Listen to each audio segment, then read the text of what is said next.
أعلن محمد صلاح رسمياً رحيله عن ليفربول بنهاية الموسم الجار، مما دفع إدارة الريدز لبدء رحلة البحث عن الخليفة المنتظر للملك المصري. والتحليل يشير إلى أن ليفربول لا يبحث عن مجرد هداف، بل عن لاعب يمتلك نفس الخصائص الفنية والذهنية التي ميزت صلاح طوال 9 سنوات.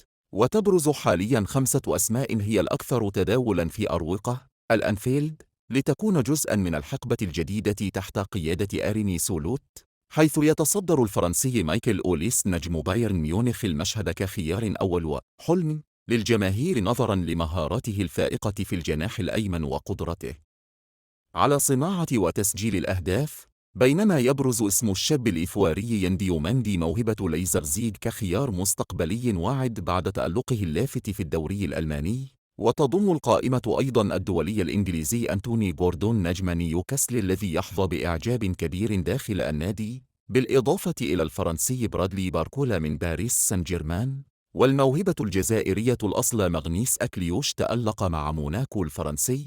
ويبقى التحدي الأكبر أمام ليفربول هو إيجاد التوازن بين الموهبة الشابة والخبرة التي يمكنها تحمل ضغط خلافة لاعب حطم كل الأرقام القياسية وأصبح ثالث أعظم هداف في تاريخ النادي. فهل ينجح ليفربول في تعويض الفرعون؟ أم أن الفراغ الذي سيتركه صلاح سيكون من المستحيل ملئه؟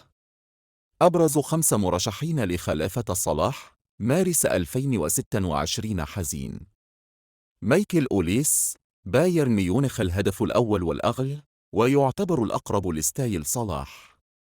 ينديو ماندي، ليزرزيج الموهبة الصاعدة في أوروبا، يبلغ 19 عاماً ويقدم مستويات خرافية.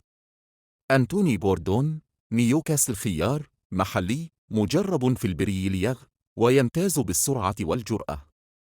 برادلي باركولا، باريس سان جيرمان جناح نهاري شاب يمتلك قدرات استثنائية في المراوغة. مغنيس أكليوش، موناكو خيار اقتصادي وذكي، ويعتبر أحد أفضل صناع اللعب في الدوري الفرنسي حالياً.